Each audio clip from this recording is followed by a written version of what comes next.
मीना उहई वहई थी बलाई बसिदी हिरण्यकश्यपुगी मता यौरेदना कदोंदनो लंबी से लंबी लमांगनरेदना हेरा पापी की लंबी मांगेगा मांगजा इसासिसो खंचोक चोक्थरा युसिन करिगिनो पक्कसी हांगना तौरीब्रा लेकिन अमम खरेना बोन सिदे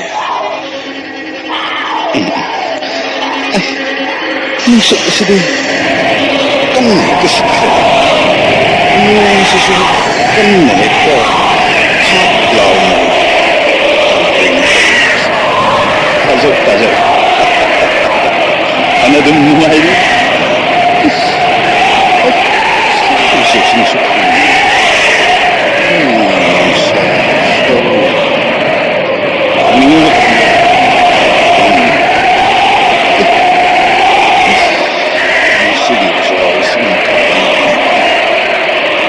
기계다. 얘는 넌더 핵방대다. 에이, 그 놈비에만 그래. 다 기계다.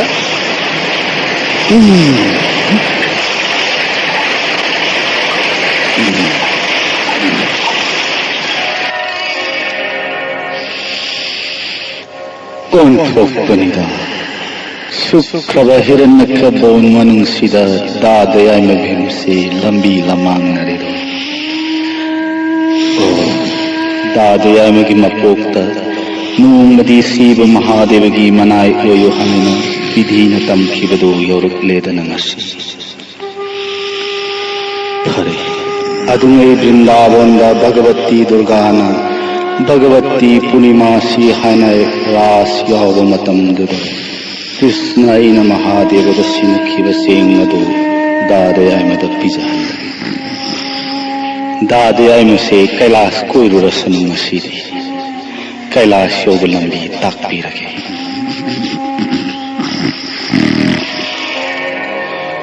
हौगलु भीमसे येत्लोंद लैबा हिर नदी अदु लालगा चाउरब लफुगो नमथेंगनगनी मधुदा लैरिबा सामु यासगी लंबीदुदा चटलगा लुपा मचुगी चिंजाओ अमा उगनी मधु यौनब चटलु हौगलु भीमसेन मुनिदे अमुक्त नाइबिखो मुनिदे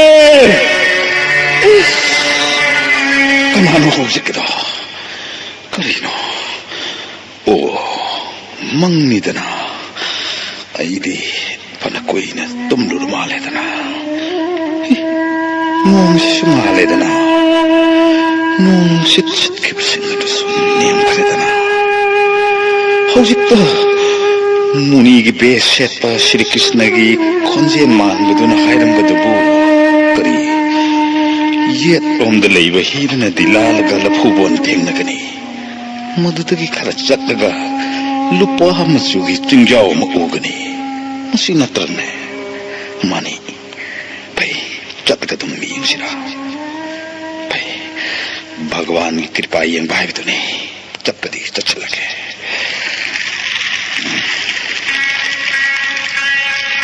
भाई ये तुम दसुम चटलगे भगवान की कृपा लेरबदी ngasi सोइदना हिरमबिगा थेंगनब्रा लुपा मसुगी चिंजाओ थेंगनब्रा अमदी सोइरो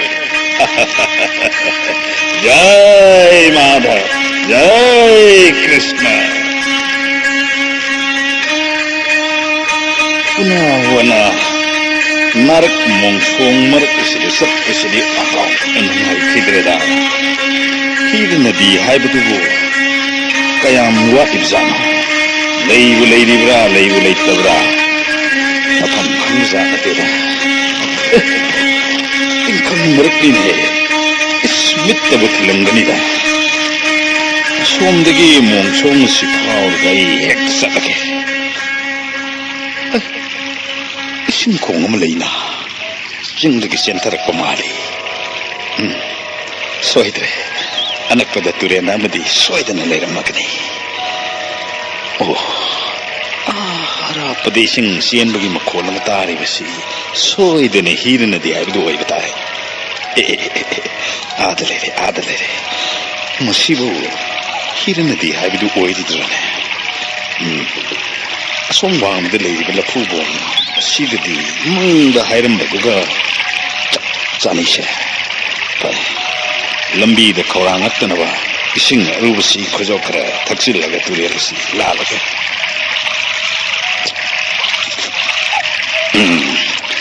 इसिंग खजो खरा से थक्कनदे पेंदे मसिदि पाक्करगे हेक्ता सिंगदे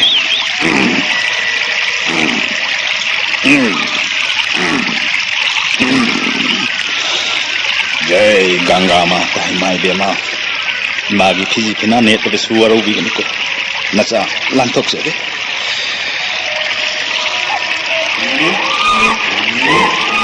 समुगदी फनेयां मतन फारग तुंग सिरने काना वानते लंबी थीरग सलौबन फरनी लंबी याम चौब लंबी नि दिसिदे सोइदने युम हेक योगद मालिका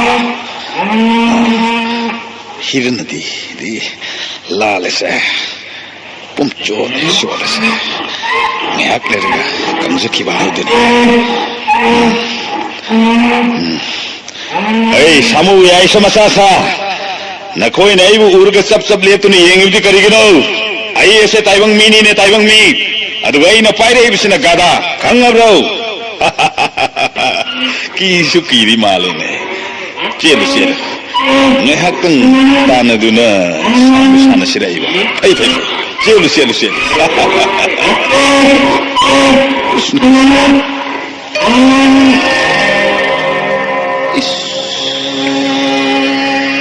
Karino, aigi mit sido uri besibu karino ne sibu.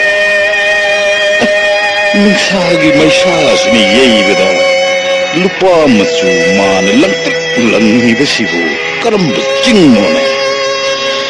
Nungsa pangdawanakan sidana sana macu mali. Haish, cingdon sida konung malai besina karam bade patagi konung oiri kaba. Natraga masibu jai kharai kakanagi aron bahira mani muktaga thammi jano. Masibu sana lupagi cingana. Manira soiroda. Aigi ungo Sri Krishna na manai singa se ware khalla dana ngaw dhemme be sana lupagi singa si pangalage khalla male. Masibo akhoi gi go jarabadi loirene. Indragi maral du asimuk yamnam kadra. Pai oining ba magi oiram masana yeng ba haibidani. Oh karino ai gada sisu ngasidi ngang bugum taurisina magi lamba thengaram daira karino kanade samu ai sigi lambi sida sing sitam ne chen chilage jai krishna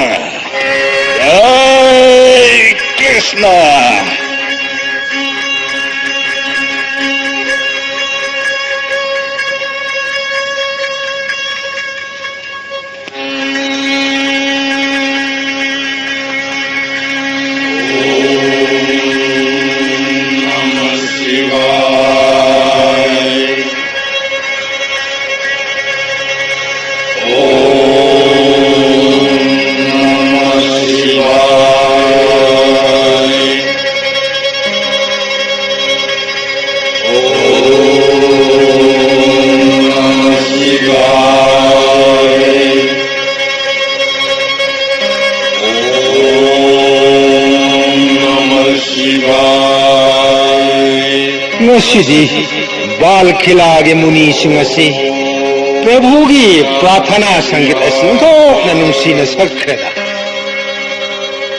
Masidabu ai khoi gi bungo na penbidre dana ha kari haiba ge bingi hai ngai kon henandi pada lapu bongi samuya sosing namai tekatuna chemugum taurisibu ai gi minne kada tu kada ni adisi urabra tu adisi ꯑꯁꯣꯝ ꯊꯪꯕ ꯅꯥꯀꯟꯗ ꯁꯥꯃꯨ ꯃꯄꯩ ꯆꯦꯜꯂꯤꯁꯤ ꯎꯔꯕ꯭ꯔꯥ? ꯍꯣꯏꯅꯦ ꯑꯉꯥꯎꯕ ꯁꯥꯃꯨ ꯌꯥꯏꯁ ꯌꯥꯎꯔꯕ꯭ꯔꯥ ꯀꯔꯤꯅꯣ?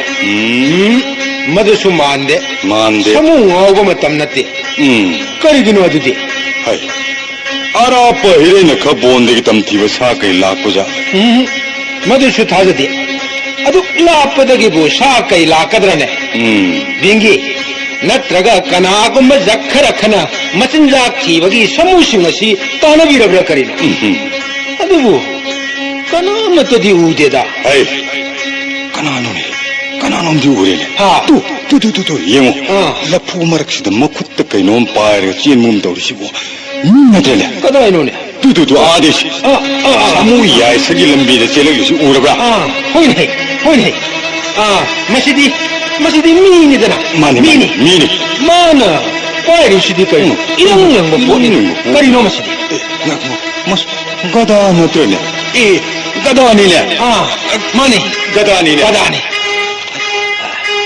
ꯍꯣꯏ ꯃꯥꯗꯤ ꯁꯥꯃꯨ ꯌꯥꯏꯁ ꯇꯥꯟꯅꯕꯁꯨ ꯃꯥꯟꯗꯦ. ꯆꯨꯝꯗ꯭ꯔꯤꯡꯅ ꯃꯥꯒꯤ ꯁꯣꯝꯗ ꯆꯦꯜꯂꯛꯄꯒꯨꯝ ꯇꯧꯏ. ꯑꯗꯨꯒ ꯁꯥꯃꯨꯁꯤꯡ ꯑꯁꯤꯅ ꯃꯃꯩ ꯊꯦꯛꯀꯠꯇꯨꯅ ꯆꯦꯜꯂꯤꯁꯤꯅ ꯀꯔꯤ? ꯍꯣꯏꯅꯦ ꯒꯗꯥꯁꯤ ꯃꯔꯦꯡ ꯃꯥꯟꯗ ꯊꯥꯡꯒꯠꯂꯒ ꯑꯩꯈꯣꯏꯔꯣꯝꯗ ꯆꯦꯟꯁꯤꯜꯂꯛꯏꯅꯦ.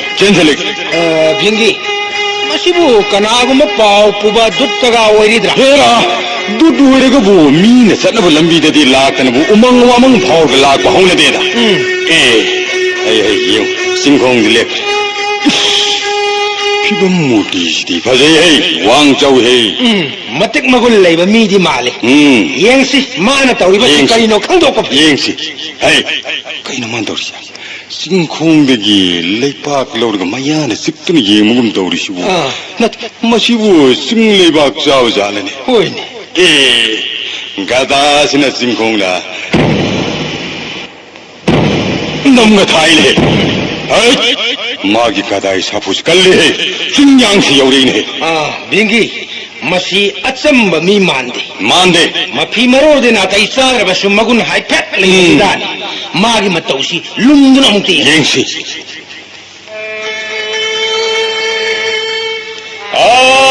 ꯀꯅꯥ ꯂꯩ? ꯆꯤꯡ ꯑꯁꯤꯕꯨ ꯃꯄꯨ ꯂꯩꯕ꯭ꯔꯣ? ꯃꯥꯒꯤ ꯈꯣꯟꯖꯦꯜ ꯑꯁꯤꯗꯤ ꯅꯣꯡ ꯈꯣꯡꯕꯒꯨꯝ ꯍꯧꯏꯅꯦ. ꯃꯁꯤꯕꯨ ꯀꯅꯥꯅꯣꯅꯦ ꯅꯪꯗꯤ? ꯅꯪꯁꯨ ꯑꯩꯁꯨ ꯆꯞ ꯃꯥꯟꯅꯩ. ꯌꯦꯡꯉꯨ ꯀꯩꯅꯣ. ꯆꯤꯡ ꯑꯁꯤꯒꯤ ꯃꯄꯨ ꯀꯅꯥꯅꯣ? ꯃꯄꯨ ꯂꯩꯔꯕꯗꯤ ꯊꯧ ꯂꯥꯎ ꯋꯥ ꯑꯃꯇ ꯍꯪꯒꯦ. ꯖꯒꯠꯀꯤ ꯃꯕꯨꯡ ꯑꯁꯤꯕ ꯃꯍꯥꯗꯦꯕꯒꯤ ꯁ꯭ꯔꯤ ꯀꯩꯂꯥꯁꯅꯤ ꯍꯥꯏꯕꯁꯤ ꯃꯥꯕꯨ ꯈꯪꯗꯕ ꯖꯥꯠꯂ? ꯚꯤꯡꯒꯤ ꯅꯪ ꯑꯃꯨꯛꯇ ꯈꯨꯝꯂꯒ ꯇꯥꯛꯄꯤꯈꯣ. ꯑꯩ ꯈꯨꯝꯒꯦ. ꯑꯣ ꯆꯤꯡ ꯑꯁꯤꯒꯤ ꯃꯄꯨꯗꯤ ꯖꯒꯠꯀꯤ ꯃꯕꯨꯡ ꯑꯁꯤꯕ ꯃꯍꯥꯗꯦꯕꯒꯤꯅꯦ. ꯀꯔꯤꯒꯤ ꯍꯪꯂꯤꯕꯅꯣ ꯃꯍꯥꯁꯣꯏ? ꯑꯩꯈꯣꯏ ꯏꯕꯨꯡꯉꯣ ꯄ꯭ꯔꯚꯨꯒꯤ ꯃꯤꯡ ꯇꯥꯕꯗ ꯀꯤꯔ ꯃꯥꯜꯂꯦꯅꯦ ꯃꯍꯥꯛꯁꯦ. ꯇꯨꯃꯤꯟꯅ ꯂꯩꯈ꯭ꯔꯦꯅꯦ. ꯃꯍꯥꯗꯦꯕ ꯂꯩꯕ꯭ꯔꯥ? ꯀꯌꯥꯗ ꯕꯦꯚꯥꯔ ꯌꯥꯎꯗ꯭ꯔꯤꯅꯣ? ꯃꯁꯤꯕꯨ ꯑꯉꯥꯎꯕꯔꯅꯦ ꯅꯪꯗꯤ? ꯃꯍꯥꯗꯦꯕ ꯂꯩꯕ꯭ꯔꯥ ꯀꯥꯏ? ꯚꯤꯡꯒꯤ ꯃꯁꯤ ꯀꯥꯈꯠꯂꯛꯑꯦ. ꯃꯍꯥꯗꯦꯕ ꯂꯩꯕ꯭ꯔꯣ ꯂꯩꯇꯕ꯭ꯔꯣ? ꯈꯨꯠꯂꯥꯏ ꯊꯧꯔꯥꯡ ꯇꯧ. ꯃꯁꯛ ꯃꯃꯤꯡ ꯈꯪꯗ꯭ꯔꯤꯕ ꯃꯈꯩ ꯁꯤꯡꯍꯣꯗꯥꯔꯁꯦ ꯍꯥꯡꯗꯣꯛꯄ ꯌꯥꯗꯦ. ꯂꯣꯟꯅ ꯌꯦꯡꯁꯤ ꯂꯥꯎ. ꯌꯦꯡꯁꯤ. ꯊꯣꯡ ꯑꯁꯤꯗꯤ ꯂꯣꯜꯂꯤꯗꯅ ꯊꯣꯡꯁꯪꯕꯁꯨ ꯀꯅꯥꯝꯇ ꯎꯗꯦ. ꯀꯅꯥ ꯂꯩꯔꯤꯕꯖꯥꯠꯅꯣ? ꯑꯩꯅ ꯁꯅꯥ ꯂꯨꯄꯥꯒꯤ ꯆꯤꯡꯅꯦꯅ ꯈꯜꯂꯨꯔꯤꯕꯁꯤꯗꯤ ꯃꯍꯥꯗꯦꯕꯒꯤ ꯆꯤꯡ ꯑꯣꯏꯔꯦ. ꯁꯣꯏꯔꯣꯏ ꯃꯁꯤꯗ ꯃꯍꯥꯗꯦꯕ ꯁꯣꯏꯗꯅ ꯂꯩꯔꯝꯒꯅꯤ. ꯊꯣꯡꯁꯤ ꯑꯩꯕꯨ ꯍꯦꯛꯇ ꯅꯝꯈꯥꯏꯔꯒ ꯆꯪꯉꯁꯤꯔꯥ? ꯑꯃꯨꯛꯇꯪꯗꯤ ꯀꯧꯗꯨꯅ ꯌꯦꯡꯕ ꯐꯩ. ꯊꯣꯡꯁꯪꯕ ꯀꯅꯥ ꯂꯩ? ꯊꯣꯡ ꯍꯥꯡꯉꯨꯅ. ꯀꯅꯥꯁꯨ ꯈꯨꯝꯃꯛꯇꯦꯅꯦ. ꯊꯣꯡꯁꯪꯕ ꯂꯩꯕ꯭ꯔꯣ ꯂꯩꯇꯕ꯭ꯔꯣ? ꯊꯣꯡ ꯑꯁꯤ ꯅꯝꯈꯥꯏꯔꯒꯦ. ꯌꯣꯠꯀꯤ ꯄꯧꯔꯣꯜ ꯑꯍꯨꯝꯅ ꯉꯥꯛꯂꯤꯕ ꯊꯣꯡꯖꯥꯎ ꯑꯁꯤꯕꯨ ꯅꯝꯈꯥꯏꯔꯒꯦ ꯒꯥꯏꯗꯅ. ꯃꯁꯤ ꯉꯁꯤ ꯁꯣꯏꯅꯤ ꯁꯦꯝꯃꯁꯦ. ꯃꯍꯥꯗꯦꯕꯒꯤ ꯃꯅꯥꯏ ꯀꯅꯥ ꯂꯩꯒꯦꯅꯦ? ꯊꯣꯡ ꯍꯥꯡꯗꯣꯛꯎꯅꯦ. ꯍꯥꯡꯗꯣꯛꯇꯦꯅꯦ. ꯃꯁꯤꯗꯤ ꯒꯗꯥꯁꯤꯅ ꯕꯣꯛ ꯍꯦꯛ ꯊꯣꯡꯒꯥꯏꯕꯕꯨ ꯀꯅꯥꯁꯨ ꯂꯩꯇꯕꯔꯅꯦ? ꯊꯣꯡꯁꯤꯕꯨ ꯀꯌꯥ ꯌꯥꯝ ꯀꯟꯕꯖꯥꯠꯅꯣ? ꯐꯅꯗꯤ ꯀꯜꯂꯤꯅꯦ. ꯑꯉꯥꯎꯕꯒꯤ ꯂꯩꯐꯝ ꯑꯁꯤꯁꯨ ꯌꯥꯝ ꯆꯦꯛꯁꯤꯜꯂꯤꯗꯅ. ꯎꯇꯩꯕ ꯃꯍꯥꯗꯦꯕꯒꯤ ꯃꯅꯥꯏ ꯀꯅꯥ ꯂꯩꯒꯦꯅꯦ? ꯊꯣꯡ ꯑꯁꯤ ꯑꯃꯨꯛꯇ ꯍꯥꯡꯗꯣꯛꯎꯅꯦ. ꯎꯇꯩꯕ ꯀꯥꯏꯅ ꯊꯣꯡ ꯍꯥꯡꯉꯣ. ꯃꯁꯤ ꯂꯣꯏꯁꯟꯒꯦ. ꯍꯥꯡꯉꯣ. ꯃꯤꯗꯤ ꯂꯩꯗꯅ. 미 낫더브라 그리 집으로 먹고이시고 용 항이 먹고 에이 니빠 난 까나노 우싯 더위다드나 프라부부 우따이바 하리바도 나찐 나라이도 터달루라 그날에 색깔이 왜 나오이? 아, 자로 통마름 광다. 따라이라 광아오는 거. 바로 반응으로 나이네 예행보다 아마나 용고 아마나 항이 먹고 나코에 니부 까나까나노 에이 람쯧 ବ୍ୟବहार खंगदब निपा मफम मस्तगी लाम न सखो नत्तवदी नंग नखवाई सोइद 곤다 시디야 우ത്ത이 거기 만나이니 아이부터 싹 액자이다 한나 낭 우테이바 하이리도 와이 코이보 시트리브라. 빠이리보 쿨라 힘나 꼭도 이 폴자 안에 투가이론낭. 아이나 빠이리버 가다 시디 로스 불라오이는 우루러브로 건자 답당에 덕실러가 통합세리니까 이제 한노 외정게네 에이 야로이 공파 마맛다 힌들라카노 나삭 나명 수ඛangdaba 앙아오버네 수ඛangdaba 능 짱게 해가 했다 짱한가로 마그 머니서 코이보 간자 덕바가이나. 난디 마시 속장장한 비야 되고. 아이나 호적 남는 상납디 करी नम्न चंगलब्दी कायना प्रभु की मनाई नंदी दिंगी एकोएनी ना सिंगदवा ngaक्लिंगे दबु नंदन चंगदबती जगत छिद लेत्री नतिक लेके चंगसो अदु यंगे चंगोने चंगुनी यंगे 오 난디 빙기 하이부두디 나코에니 시오래 하 나밍 다브디 꾸이레네 나삭 우디가 시나 안머니 파누부 파저리네 나코이니데 나콩드기 나각 파우부나 미 오이바두가 나꽁게나 용고 강우이 먹고 반바 나코에니나부 나밍 셔트럽디 셔트레다나 무시 야암노 숙대나 빙기 Nandi 막고 같이 두가요 아이 막초바 같이 세가이 ngai khone amuk ngai khore onthong suping gre ko na ko 에이 de 이렇게 하요 했네가노 ay apang sa na khoi ge ge yein na ba ya de ne yein na ba ya da bi maram lai mahadev ge asan ba manai ni hair ga na khoi si mi masak khang de da koi ba नंगे खुद फुनब करिए यारो इधर ना हाँ करिए ना ise ai si kanano hai ba na khoi khang dre ne na tro कहीं खमु ने न सब लमिंग से ताक ना na khoi di hangsu hang da na mi la di kanano karino hang tham thui ngasai na ko hang ba ya dro ni om di khang ye khang da na हम हो उधर बने नंदी खंगदे मी लाग करम न व्यवहार तगुनी सु खंगदे मसी नबुंगो महादेव तार दिवा थोकनी दो 아이 코이나 항드럽수 가나노 까리바들이 꼭 하면 야들 याइदना इसे से न कोई न खंगदर बननी ऐसे महादेव की सागई दिवे सागई इपा पोपा इपु बोकी मपा दुगा महादेव की मबुदौ दुगा पोमिन बनी ने पोमिन बा अदुगनी महादेव की आसान ब मनाई न कोई गा आई गे येई न यादे आई खंगब्रो 낭무 아이 코이 뭐 프로후기 사가이니 하이바 आई में 빙기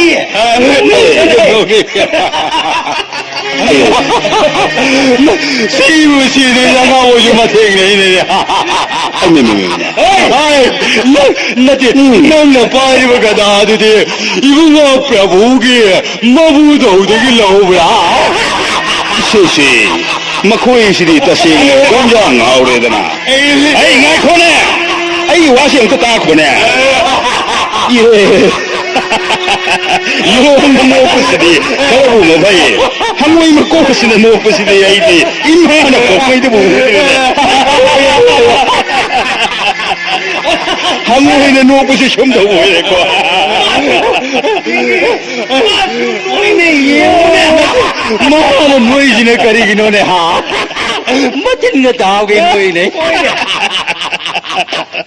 레이바한테 가 뭔데 na khoi ni ki ma to sidi sha sidu wala di no ko sidi ai sai da 코네 낭기 부나사나 수가가 술 레이저브라네 레이저브로 eh kari leitani siri bijaya hostina ibdura isha isu nga ka pitana leidana 거리 낭부 낭부나 부르다기니 하이바 ai apang masa ai se siri bijaya hostina ibdugi panduning tho ibdugi macha yai ma bimsen ibduni ne khangabro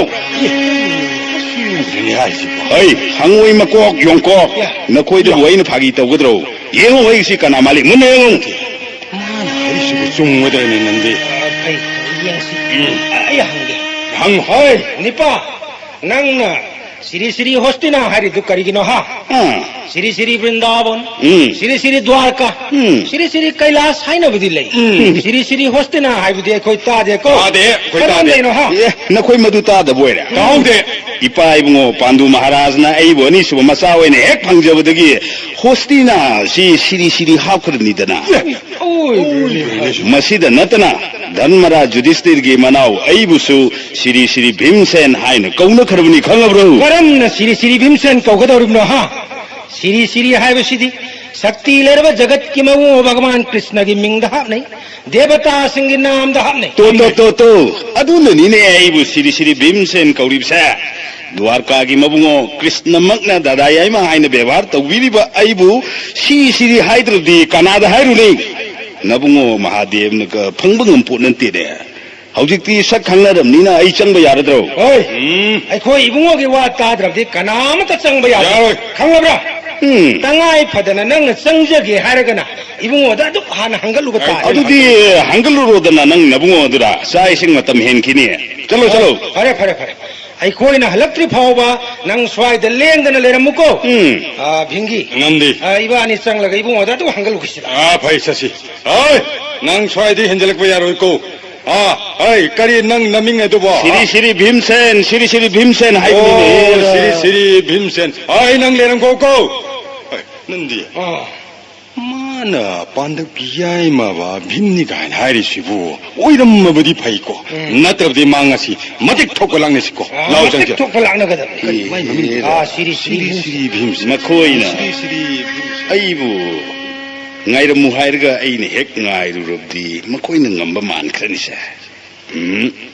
Chak lamsilapane Prabhu dubu sak saramdana tuorari. Makoi matung sid ai tumin hek innaraga changhorake. Hannaga yengtere ganja thakpa hekja sidi pang di onhong na pang khabja ni dako.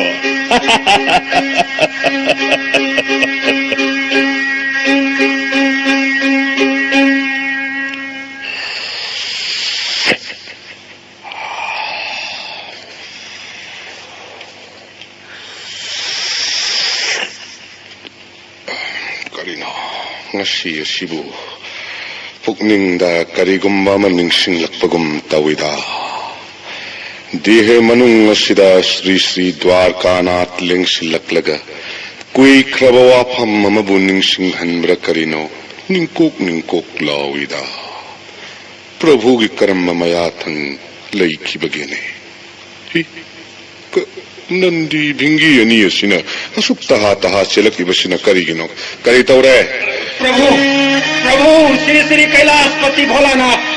Prabhu ki chorondana nainin Nandi Bhingi ani na khurumdari Prabhu. Hayo Nandi Bhingi taping libadu kari maram gino. Prabhu, nanaye khoi na ngakchari ba singhadwarda ngasidi sani mini khangdaba angoba mahujikta thunglare Prabhu. Kari haiba. Ngang sangna su ya yadabagum tawi suron parol pangon da loli Prabhu. Adugira na khoi na taping mai thongda saw utuna chela ibadi. Prabhu. Mana kari haiba aduk tamudana. Mana ibungo Prabhu uteiba kasu hai. Ai khoi bu yong kok pan ba hangoi makok pan ba haiduna laknei Prabhu. Hi aibu uteiba kasu haiba.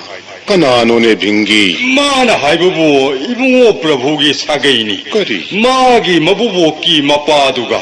Ibungo Prabhu gi ibudhoga pominabani hai. Nanai khoi se gyan mangra chenjare ibni Prabhu. Tabada phanabu nungairi ne Bhingi. Madhubu karamba maya bino ne. Mahakna lakpagi maram di karino. Na khoi hanglakpra. Prabhu, maram gaga haidi. Hek yorakpaga chingkhong da gada na dam hek ta tharaga. Mahadeva laibra. Haidna kan hek ta laukhre Prabhu. Singhadwada changsilaklaga utaibagi manai kanalai thong hangu. Thong nang khairong ge gaga na hek ta hai Prabhu. Ibungo Prabhu unage haijare Prabhu. Nanai khoi bu hurigana yong kok hangoi makok hairaga nokselei. Ondok no sit thoi hidre Prabhu. Yatham binabiu ma gu matik thokachara. Ngai ko tap thakho. Na khoi ani mag saugat mankre. Mahat ado asamba midi oiraroi. कनागुंब देवता सिंगी यक्नबा जक्ष्य रक्षण माया तौदुना लाकपरा नत्रगा तसेंगनमक अइबु उनजगे थिरक्पा मी ओइरिदरा मागी ममिंग मथा कादी हंगलकपरा माना हाइबबु हस्तिनापुरदगिनी निंथौ पांडुगी मचानी करी ममिंगना श्री श्री भीमसेन कौई असिनी प्रभु करी हस्तिनापुर की भीमसेन माने हेक्ता hygiene बोइगनी प्रभु हाँ। निंथौगी मचा ओइरगो बो आदोक लमचत व्यवहार खंगदबा वांगांग संगांग लुदबा होनदे याखंग बिनबि प्रभु मते पपलंग जगे हाय महाकु खुदक असिदा थाजिल्लगु थिल्लबनी अइन हारिबसिनी व्यवहार ग लोइनना माबु पुसिल्ल उने जय प्रभु ननाई सिद्ध लेजरे सोरोंद भक्ति कचरी खुरुमजरी प्रभु मा कदोंदगिनो नंग तौरिबसिबो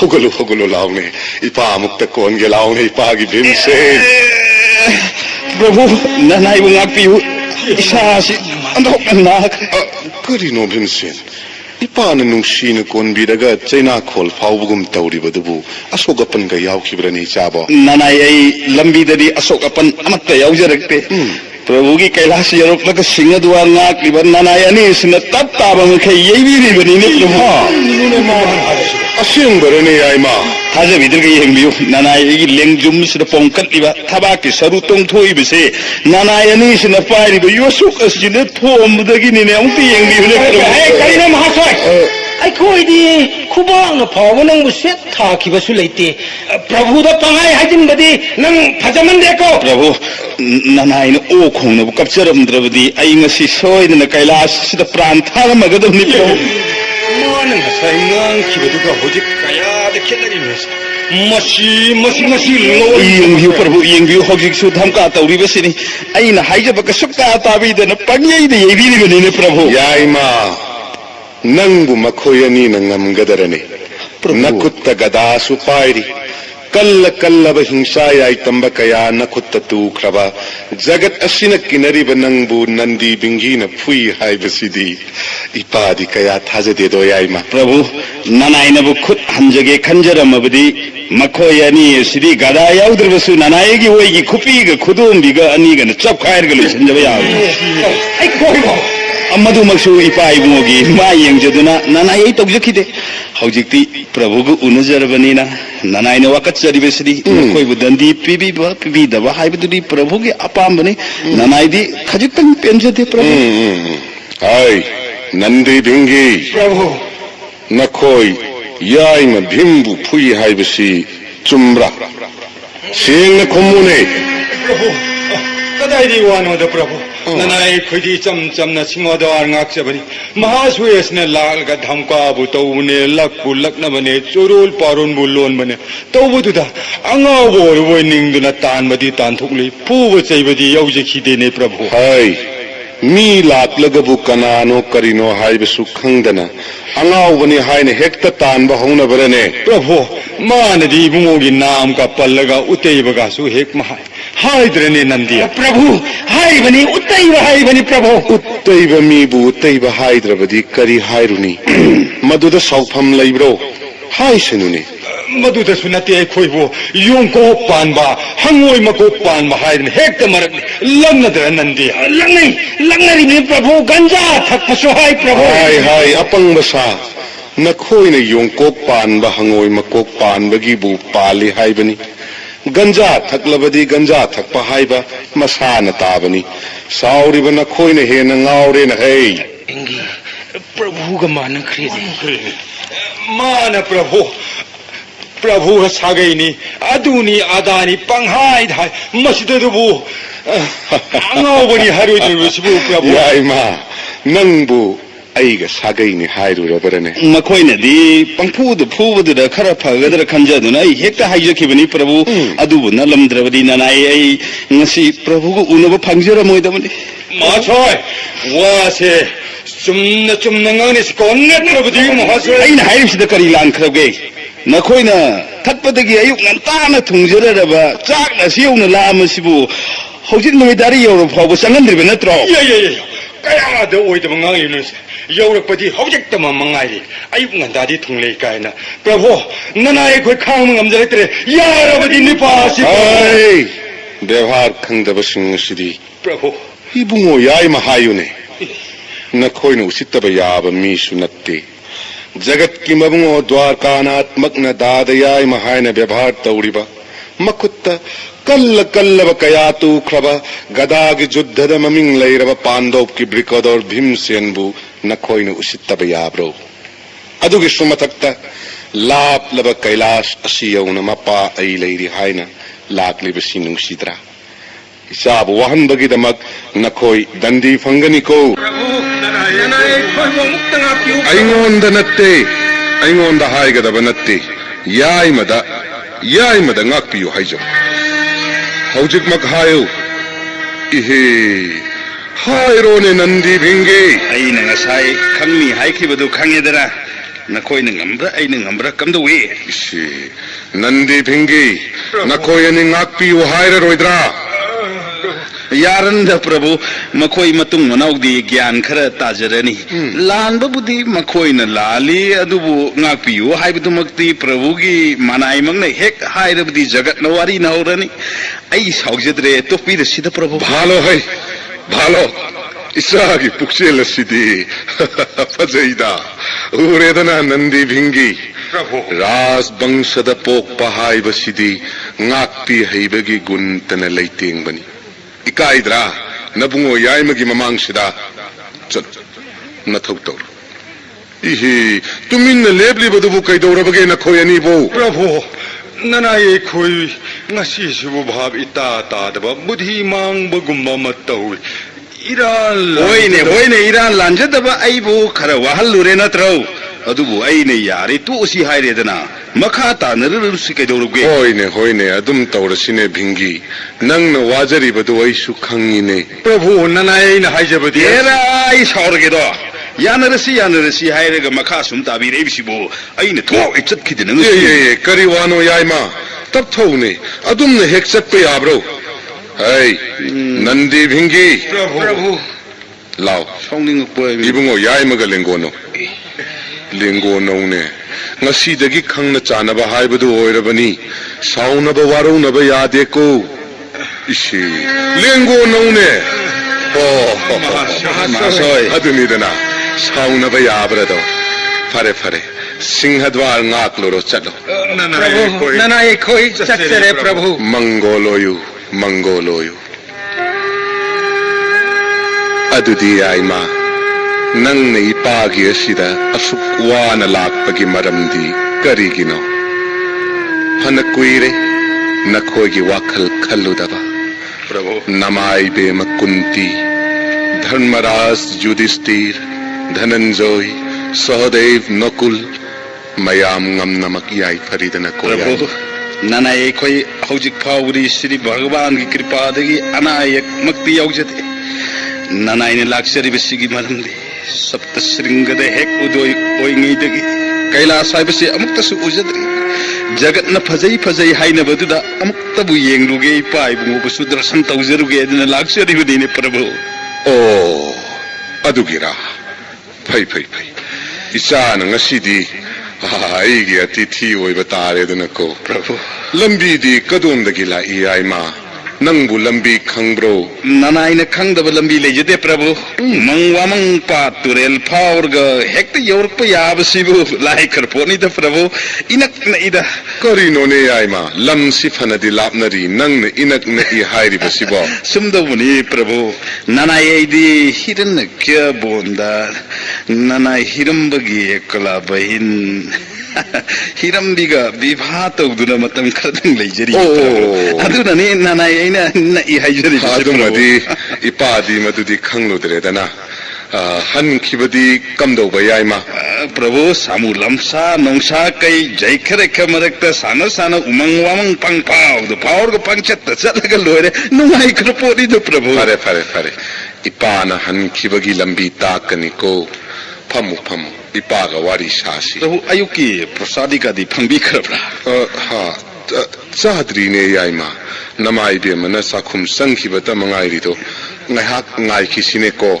ꯑꯩꯕꯨꯗꯤ ꯂꯝꯕꯤꯗ ꯎꯍꯩ ꯋꯥꯍꯩ ꯈꯔ ꯆꯥꯖꯔꯛꯄꯅꯤꯅ ꯀꯌꯥꯕꯨ ꯂꯥꯝꯖꯗ꯭ꯔꯦꯗ ꯄ꯭ꯔꯚꯨ lamdrabasu namaga ipa isai khoyo hum yena yenadana sakhom amamamdi sasidana atithi haibasidi ising marik amattana oirabasu seba phangnaribanine yaima ꯑꯩꯅ ꯂꯥꯝꯃꯤꯕ ꯈꯨꯂꯥꯝ ꯑꯁꯤꯒ ꯎꯠꯇꯩꯕꯁꯤꯅ ꯍꯥꯏꯗꯣꯔꯛꯏꯕꯁꯤꯒ ꯑꯩ karinone yaima nangna nathanta murum murum sori ꯀꯔꯤꯁꯨ ꯅꯠꯆꯗꯦꯗ ꯄ꯭ꯔꯚꯨ ꯉꯁꯤꯁꯦ ꯑꯩ ꯆꯥꯛꯁꯨ ꯀꯌꯥ ꯆꯥꯖꯅꯤꯡꯗꯦ ꯑꯁ꯭ꯋꯥꯏꯒꯤ ꯑꯅꯛꯄ ꯎꯃꯪꯁꯤꯗ ꯎꯍꯩ ꯋꯥꯍꯩ ꯈꯔ ꯊꯤꯔꯨꯔꯒ ꯉꯁꯤꯒꯤ ꯂꯦꯜꯂꯁꯤ madu yade yaima ipagida laagabu ngasidi sakhom amatang disagadabani ko ibema bhagavati taribara nasaya ima pandop ki bhimsen la inhe unaro laune ganja ꯃꯅꯝ ꯑꯁꯤꯗꯤ ꯁ꯭ꯋꯥꯏꯗ ꯂꯩꯔꯤꯕ ꯇꯤꯟ ꯀꯥꯡ ꯃꯌꯥꯝꯁꯤ ꯂꯣꯏꯅ ꯒꯟꯖꯥ ꯉꯧꯔꯝ ꯇꯥꯏ ꯄ꯭ꯔꯚꯨ ꯑꯩꯕꯨ ꯀꯧꯕꯤꯕ꯭ꯔꯥ ꯂꯨꯛ ꯍꯧꯕ ꯂꯣꯏꯒꯗꯧꯔꯦ ꯉꯥꯏꯍꯥꯛꯇꯪ ꯄꯣꯊꯥꯕꯤꯈꯣ ataygi nattine bhagavati ꯃꯅꯝ ꯑꯁꯤꯗꯤ nasaya ima bhimsu laklabanina chaktu chaluk ahum thokna semla o haibanina ꯏꯃꯥ ꯏꯕꯦꯝꯃ ꯅꯆꯥ ꯚꯤꯝꯅ ꯚꯛꯇꯤ ꯀꯆꯔꯤ ꯖai jai ꯏꯃꯥ ꯏꯕꯦꯝꯃ ꯀꯗꯣꯝꯗꯒꯤꯅꯣ ꯏꯆꯥ ꯌꯥꯏꯃ ꯂꯥꯛꯏꯅ ꯏꯊꯥ ꯊꯥꯖꯗꯅ ꯐꯥꯎꯔꯛꯂꯤꯕꯁꯤꯕꯨ ꯀꯔꯤ ꯀꯔꯝꯕ ꯄꯥꯎ ꯂꯩꯕꯒꯦꯅꯦ ꯊꯣꯏꯗꯣꯛꯄ ꯑꯔꯨꯕ ꯄꯥꯎꯒꯤ ꯅꯠꯆꯗꯦ ꯏꯃꯥ ꯏꯕꯦꯝꯃ ꯏꯃꯥ ꯑꯩꯈꯣꯏꯗꯤ ꯀꯩꯂꯥꯁꯇ ꯅꯨꯡꯉꯥꯏꯅ ꯂꯩꯕꯤꯈ꯭ꯔꯕꯅꯤꯅ ꯑꯩꯈꯣꯏꯒꯁꯤ ꯅꯤꯡꯁꯤꯡꯕꯤꯔꯛꯈꯤꯗ꯭ꯔꯦ ꯍꯥꯏꯗꯨꯅ ꯅꯆꯥ ꯍꯦꯛꯇ ꯗꯣꯔꯁꯣꯟ ꯇꯧꯖꯔꯨꯒꯦ ꯍꯥꯏꯗꯨꯅ ꯆꯦꯟꯖꯔꯛꯄꯅꯤ ꯏꯃꯥ ꯏꯕꯦꯝꯃ ꯑꯉꯥꯎꯕꯁꯤꯅ ꯍꯦꯡꯉꯥꯡ ꯊꯧꯔꯛꯄꯁꯤꯅ ꯑꯅꯥ ꯑꯌꯦꯛꯇꯤ ꯌꯥꯎꯗꯦꯗꯅ ꯌꯥꯏꯃ ꯌꯥꯎꯖꯗꯦ ꯏꯃꯥ ꯏꯕꯦꯝꯃ ꯌꯥꯎꯖꯗꯦ adudi namana sawari sanau ai sandambasi sajik watra haifet yenguge sak sakhom amamamdi sasi ko yaima sak sakhom amamamdi saki gadabani ko ꯊꯣꯛꯄꯅꯤꯗ ꯁꯩꯇ ꯆꯥꯛ ꯑꯁꯤꯕꯨ ꯑꯩꯕꯨ ꯀꯩꯗꯧꯒꯦꯅꯦ ꯌꯥꯏꯃ ꯅꯣꯡ ꯐꯥꯗꯣꯛ ꯂꯥꯛꯄꯅꯤ ꯆꯥꯛꯈꯣꯝ ꯑꯃꯃꯝꯇꯪꯗꯤ ꯆꯥꯁꯤꯗꯅ ꯂꯝꯁꯥꯡ ꯂꯥꯛꯄꯒꯤ ꯋꯥꯔꯝꯂꯒꯅꯤ ꯉꯥꯏꯍꯥꯛ ꯄꯣꯊꯥꯈꯣ ꯏꯃꯥ ꯆꯥꯛ ꯄ꯭ꯔꯞ ꯄ꯭ꯔꯞ ꯊꯤꯔꯛꯂꯒꯦ ꯏꯃꯥ ꯏꯕꯦꯝꯃ ꯅꯆꯥꯒꯤꯗꯤ ꯆꯥꯛꯇꯨ ꯑꯦ ꯆꯥꯗꯕ ꯌꯥꯔꯣꯏ ꯌꯥꯏꯃ ꯂꯥꯛꯀꯅꯤ ꯈꯪꯗꯕꯅꯤꯅ ꯍꯥꯟꯅꯁꯨ ꯆꯦꯡ ꯊꯣꯏꯍꯧꯗ꯭ꯔꯦ ꯈꯖꯤꯛ ꯈꯖꯤꯛꯇꯪ ꯆꯥꯁꯤ ꯀꯩꯗꯧꯕꯒꯦ ꯕꯤꯁꯅꯨ ꯑꯩꯗꯤ ꯀꯝꯗꯧꯅꯤ ꯇꯧꯔꯤꯁꯤ ꯅꯊ꯭ꯋꯥꯏ ꯑꯗꯨ ꯋꯥꯔꯤꯕꯗꯨꯕꯨ ꯀꯔꯤꯒꯤꯅꯣ ꯉꯁꯤꯁꯤꯕꯨ ꯕ꯭ꯔꯦꯠꯇ ꯅꯨꯃꯤꯠꯀ ꯇꯥꯕ꯭ꯔꯥ ꯍꯥꯏꯕ ꯕ꯭ꯔꯠꯇꯒꯤ ꯋꯥꯐꯝ ꯅꯠꯆꯗꯦꯗ ꯏꯃꯥ ꯏꯕꯦꯝꯃ ꯅꯆꯥꯗꯤ ꯆꯥꯛ ꯑꯁꯤ ꯆꯥꯃꯛ ꯆꯥꯔꯔꯣꯏ ꯍꯥꯏꯕ꯭ꯔꯅꯦ ꯌꯥꯏꯃ ꯍꯦꯛꯇ ꯍꯥꯏꯌꯨ ꯀꯩꯗꯧꯒꯦ ꯆꯥꯖꯔꯔꯣꯏ ꯏꯃꯥ ꯏꯕꯦꯝꯃ ꯁꯨꯛꯆꯥ ꯍꯦꯛ ꯆꯥꯖꯔꯔꯣꯏ ꯀꯔꯤꯅꯣꯅꯦ ꯌꯥꯏꯃ ꯏꯟꯁꯥꯡ ꯍꯥꯎꯔꯣꯏ ꯍꯥꯏꯕꯒꯤ ꯃꯗꯨꯒꯤ ꯉꯥꯛ ꯅꯠꯆꯗꯦ ꯏꯃꯥ ꯏꯕꯦꯝꯃ ꯅꯅꯥ ꯑꯩ ꯁꯨꯛꯆꯥ ꯆꯥꯖꯔꯔꯣꯏ ꯍꯥꯏꯖꯔꯤꯕꯁꯤꯗꯤ ꯑꯣꯟꯊꯣꯛꯅꯅꯤꯡꯉꯥꯏ ꯆꯥꯎꯏꯗꯀꯣ ꯅꯠꯇꯦ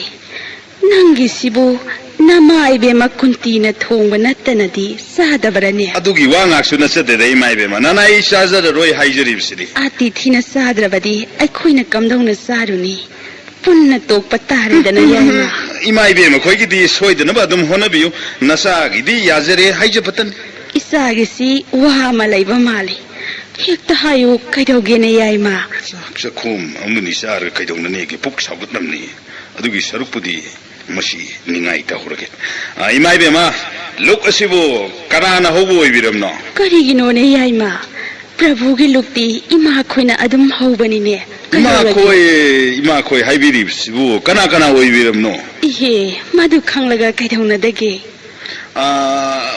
ꯆꯨꯝꯅ ꯁꯨꯝ ꯈꯪꯖꯅꯤꯡꯗꯨꯅ ꯇꯧꯖꯕꯅꯤ ꯏꯃꯥ ꯏꯕꯦꯝꯃ ꯁꯦꯁꯦ ꯏꯃꯥ ꯍꯥꯏꯒꯦ ꯇꯥꯎ ꯀꯩꯂꯥꯁꯄꯇꯤ ꯄ꯭ꯔꯚꯨꯒꯤ ꯂꯨꯛꯇꯤꯅꯦ ꯅꯕꯗꯨꯔꯒ ꯅꯕꯂꯛꯁꯃꯤꯅ ꯍꯧꯕꯅꯤꯅꯦ ꯌꯥꯏꯃ ꯅꯕꯗꯨꯔꯒ ꯅꯕꯂꯛꯁꯃꯤ ꯍꯥꯏꯕꯤꯔꯤꯕꯁꯤꯕꯨ ꯀꯅꯥ ꯀꯅꯥꯅꯣꯅꯦ ꯏꯃꯥ ꯏꯕꯦꯝꯃ ꯃꯗꯨ ꯈꯪꯗ꯭ꯔꯕꯗꯤ ꯅꯆꯥꯗꯤ ꯆꯥꯕꯁꯤ ꯍꯦꯛ ꯌꯥꯗ꯭ꯔꯤꯕ ꯌꯦꯡꯉꯣꯏ ꯅꯕꯗꯨꯔꯒ ꯅꯕꯂꯛꯁꯃꯤ ꯍꯥꯏꯕꯗꯤꯅꯦ ꯖꯣꯝ ꯔꯥꯖꯀꯤ ꯃꯥꯂꯤ ꯃꯩ ꯀꯧꯕ ꯑꯒꯅꯤꯗꯦꯕꯒꯤ ꯁ꯭ꯋꯥ ꯏꯟꯗ꯭ꯔꯒꯤ ꯏꯟꯗ꯭ꯔꯥꯅꯤ ꯁꯆꯤ ꯆꯀ꯭ꯔꯤ ꯍꯧꯔꯒꯦ ꯌꯥꯔꯦ ꯌꯥꯔꯦ ꯏꯃꯥ ꯏꯕꯦꯝꯃ ꯇꯣꯛꯄꯤꯔꯣ ꯅꯅꯥ ꯑꯩ ꯆꯥꯛ ꯆꯥꯕ ꯌꯥꯖꯗ꯭ꯔꯦ ꯀꯔꯤꯒꯤꯅꯣꯅꯦ ꯌꯥꯏꯃ ꯖꯣꯃꯔꯥꯖ ꯍꯥꯏꯕ ꯑꯁꯤꯕ ꯆꯤꯡꯕꯗꯨꯒꯤ ꯁꯣꯙꯔꯃꯤꯅꯤ ꯃꯥꯂꯤ ꯏꯁꯧꯇ ꯂꯥꯡꯗꯨꯅ ꯂꯩꯕ ꯑꯒꯅꯤꯗꯦꯕ ꯍꯥꯏꯕꯗꯨꯒꯤ ꯁ꯭ꯋꯥ ꯂꯤꯛꯄꯗ ꯃꯄꯥ ꯂꯩꯇ꯭ꯔꯕ ꯏꯟꯗ꯭ꯔꯗꯦꯕꯒꯤ ꯏꯟꯗ꯭ꯔꯥꯅꯤ ꯁꯁꯤ ꯃꯌꯥꯝ ꯑꯗꯨꯅ ꯍꯧꯕ ꯊꯣꯡꯕ ꯆꯥꯛꯄꯨ ꯆꯥꯍꯩꯕ꯭ꯔꯣ ꯅꯅꯥꯏꯗꯤ ꯃꯗꯨꯒꯨꯝꯕꯗꯨ ꯁꯨꯛꯆꯥ ꯆꯥꯖꯗꯦ ꯏꯃꯥ ꯏꯕꯦꯝꯃ ꯃꯪꯒꯣꯜ ꯑꯣꯏꯔꯣꯏ ꯅꯅꯥꯏ ꯌꯥꯖꯔꯦ ꯀꯝꯗꯧꯅꯤ ꯑꯗꯨꯗꯤ ꯀꯔꯤ ꯎꯄꯥꯏ ꯇꯧꯅꯤ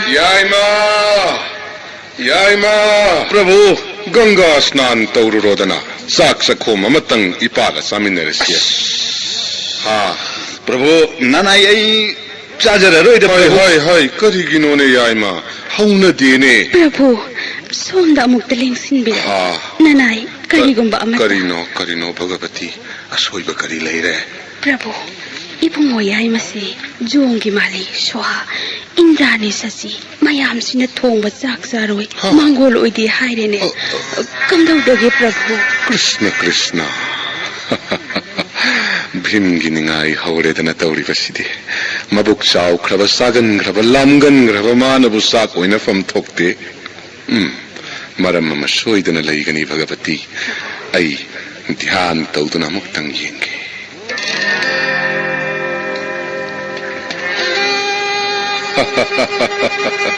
भगवती दुर्गे प्रभु नमक असिदि श्री श्री भगवान की लीला निदना भीम चाक ओइनबगी मरम असिदि अथै नत्रे चाक यामदि पुक थल्लोय हाइबगिनिने प्रभु मसिसु भगवान सिनबिरिबनी निंगसिंगलिबरा अदुंगै वृंदावन नंगना भगवती पूर्णिमासी हाइना रास याउखिबदुदा भगवान कैलास मनायम सिलंग लाखिगनी मधुद पिजौ हाइदुना कमंडलुदा हबलक चेंग अदु नत्रबदी भीम सिंगसी चारोइदौरिनी ओ चलो चलो चेंग अदुना थोंग चाक अदो भीमबु पेननब पिजखिगदबनी प्रभु ओ पुनमक अइगी बुंगोगी लीलानी इपागे आइमा प्रभु नमाई बे मने सागी साक नौना थोंगत हा प्रभु मसी लोइरगा सारोने को असेंबरने प्रभु असेंबनीने याइमा नमागा लक्ष्मी गना थोंगदबनी चलो चलो चलो ngahaktan potha jaru प्रभु चाक तुबु कयामु नंगा ओक्त्रिबा फाउ साननब थोंख्रबनीने याइमा प्रभु साथी गनो दनु साथी होइने ngसाइने पाउसी कोक फाउनरबदि फगदौबा अदु नुमिति जप युंख्रे फरे प्रभु ननाइबु चाक चाखो हैन ताकपिरबनिना करिगुम थबक अमतंगदि तौजरंगे इथौ अमतंग पिनबिगदा यारेदा याइमा इसानबु करी तौरुदगेने ननाइदि मिगी मयुमदा सा इसिंग सारबदि तुंगदा पाउथंग हौदनबा थबक अमममदि हेक तौजरमी करिनो तौजरमु हाइबा थबक अमतंग ताकपियो नसा तौजरंगे होय होय होय नंगना महाइरबनिना अइगी संदंबसे सजिक वातल माले असिगी उरिब चिंयांग से अस्वाइदा सजिक हौबनी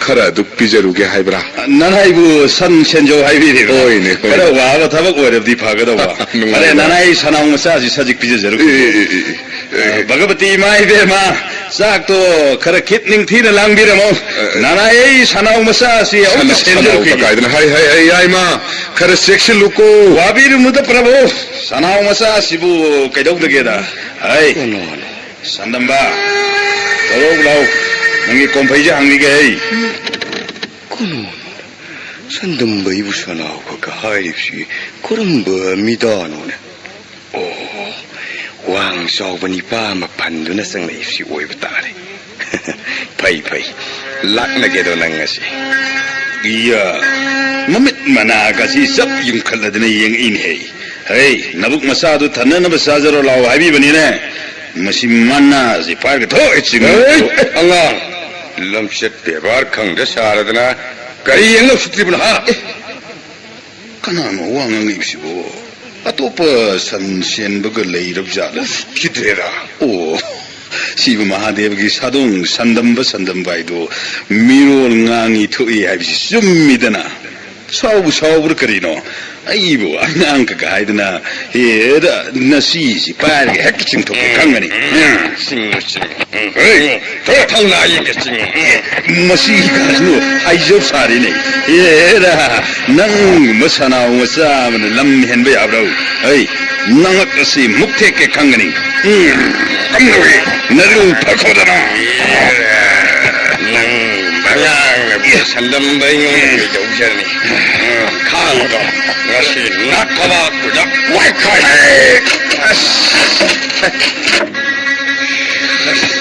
magi mati mengkasi kalli hai Hey, hey, namay du pair ge hek ching tek kang dong si ye ko gur sai hey hey sanam nang si ne nang si soi ni ko nang nang kai na ari embara na kong na kom tak chap jani kang nang sanau masana bu gai sittar sai hey nang ngamra ai nang ngamra yang si na khong mari pa si nang si bem mai bu sing ram sari namay si pair ga hek kang ni hey bhagwan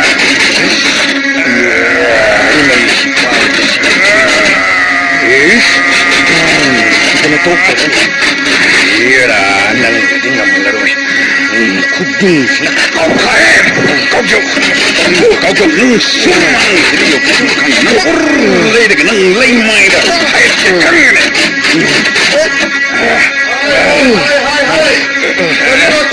Hai, yai ma, sandamba, nakoi ni busi na betare, ngai kon hai, Prabhu, masih ke sana wah, lam kere heli, warak jarum ke tumuni, laro wino masih lekar ngai kon hai, kami kan Prabhu, alam sikar kalan ke, nana ini ijat jiwa pani Prabhu, makong makut lamar pudak jam. ai gi wa sita kone, ngai ko hai bani ne nakoi ni bo, Tapi kan Prabhu, nana ikan lagi sapu, itu hau jaga Prabhu, jaga Prabhu. Sandamba, ai na tathau hai re dana, yai ma, nang su saukinu ai ko, nakoi ani mak ase, Bhagavan semlak pangak tani.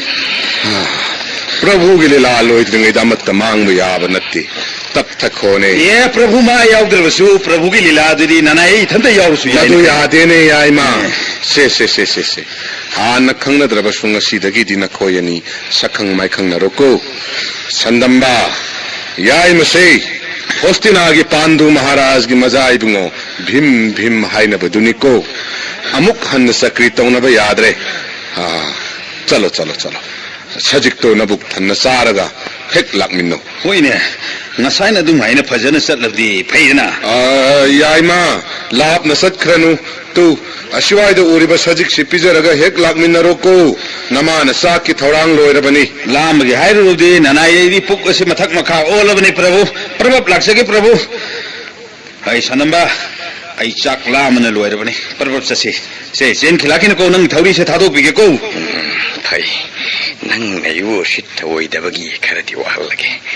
Sajik sungsar saroi, nang mususara hilan de khang ni dara.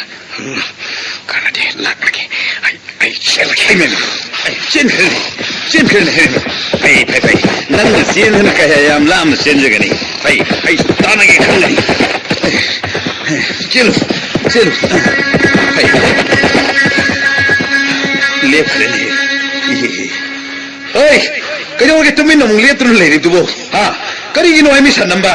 Sajik asi perbab sasen bayadro.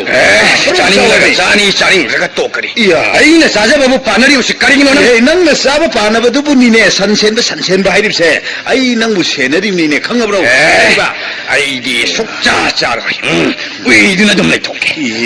Ya de ne sidi. Ui dina lai thok kare de sidi. Masi sanau si. Ai na sanau haib de sauri bara kari no.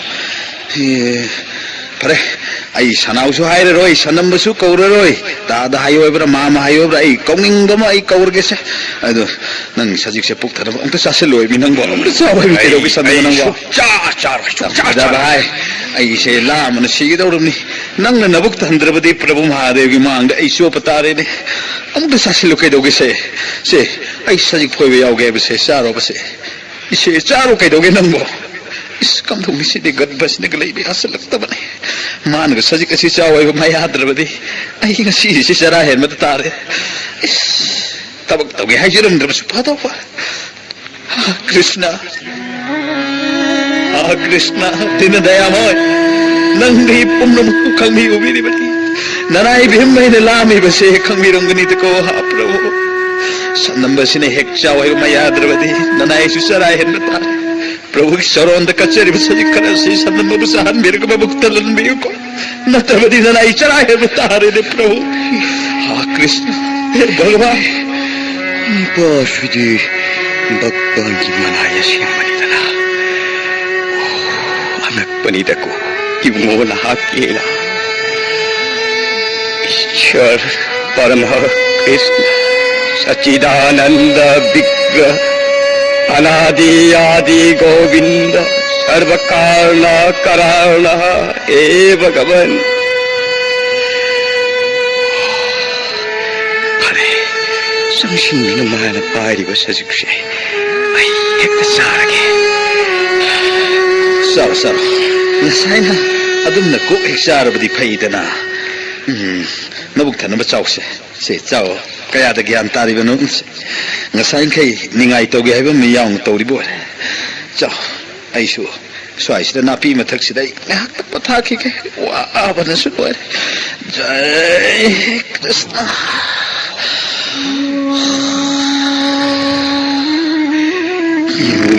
angausi tasing tung kredana wara bazani ne mahaksi Pangahinga mamaya pa ako sida sikpiredo. Ay gi imay sina hekta kumbira gi masidi. He Krishna gi manay. Yes. Ay gi le kudun ani gi pai bak sida se. Se bompak te hipagumna ne hipsero se. Oh ithasina ne. Konsin biragese tumo kaya di nung firagese tumo Krishna gi manay Yai ma sak loi re hanam ba puraga halao Yai ma Bhagavati manako Ibumo yai ma Bhagavati manatra oh mane sak loi ramale adudi Krishna Bhakta si hautok pirage. Aduti. Oh, aigi phaiwaga si khasik tang leng lage.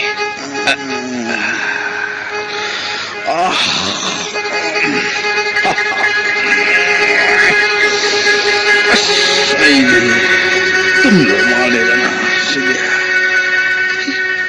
aini hippi sidi napi mathak natre oh Sandambagi moholaba paigal mathak asida mon khangna dana kayada nungaina tumdurap e sandamba nangdi asamba sannalamdre dana ai bungogi asenga sadongni dana kayada magu sel sau khaba e bridge angabu dhimmene langjaki bakkuna makta dinga piruko Ibumo yai ma sak loi re ganga san taure lao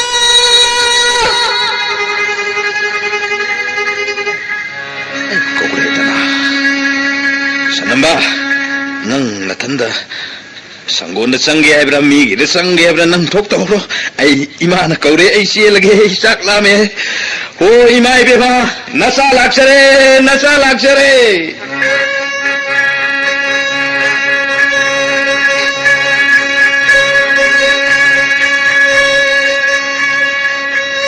Yaima, lao. Haubra tabra chaminera silao. Pamu hangoi gano. Pamun. Kakriba makai ima hapake saro aduri prabhu lokhalasine prabhu Hoi. masidi sa injang mathen singsi amam tsa basinadi nuai gidong mandre masi pung de ma toy kidong aktani ko masidi pulap ekta tosal laga hekta hona rage Ye, angau basine tawrisi. jai krishna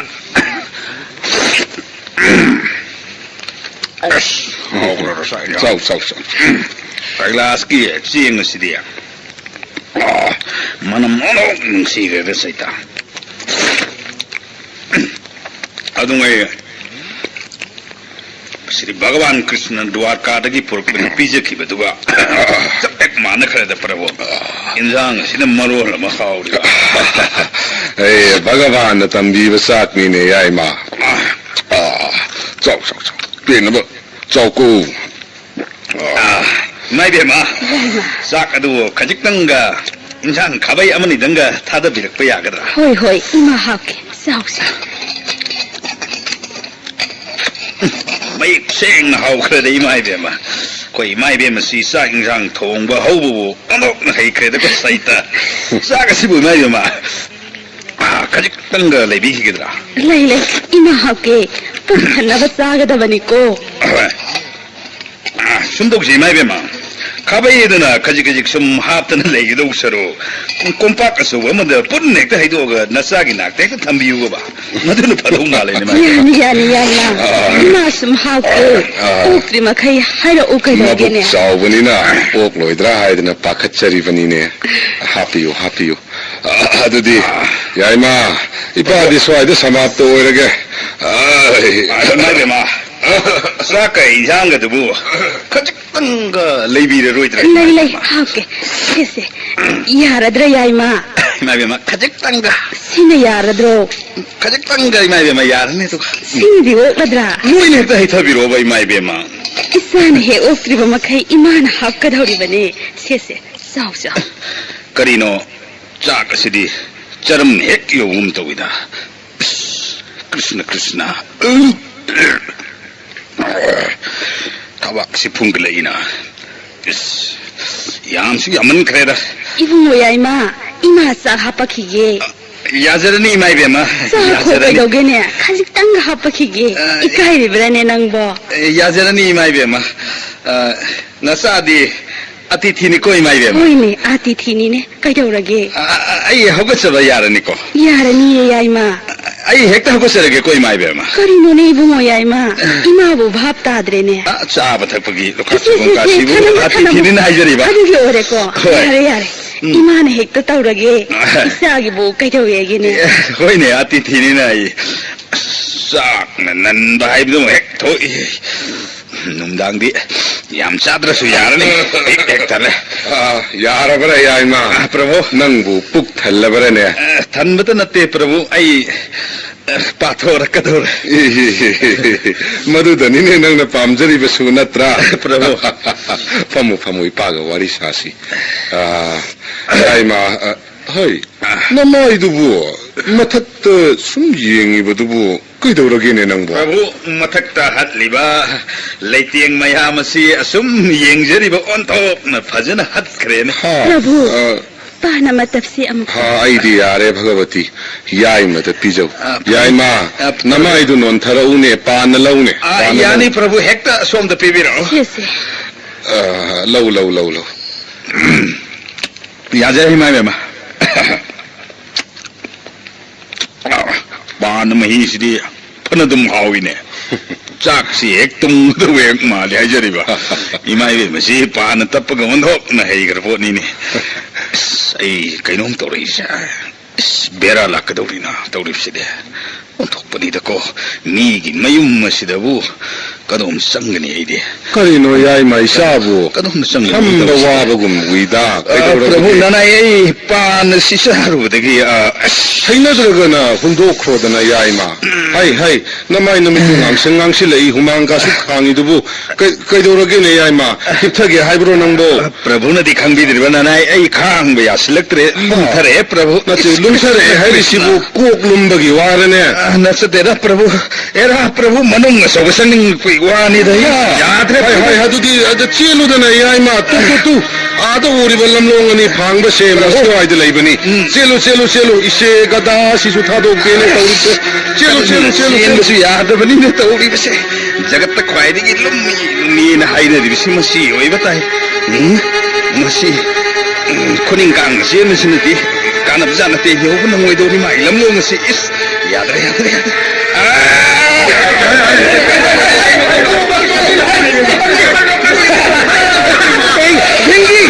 링기 예문에 난데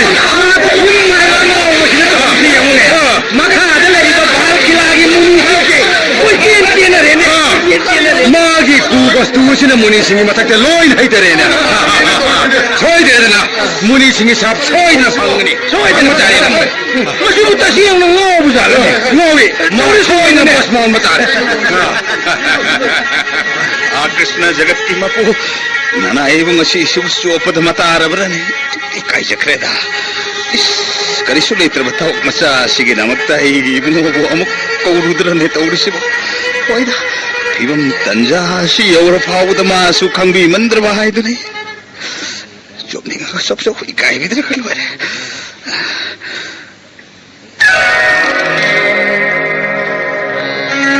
कोन थोक Penida दादयाय मसी अवाव तारेदो मुनि ऋषि सिंह असिना दादयाय मद shop तौरबदी Krishna की लीला से काय बतारे महाकु कंदब यादे अदुदी महाकी कु वस्तु सिंह से लोई नमक जमीन कौवा तांग लबा मनम नुंगसीरब चंदोन नदो ओल सनो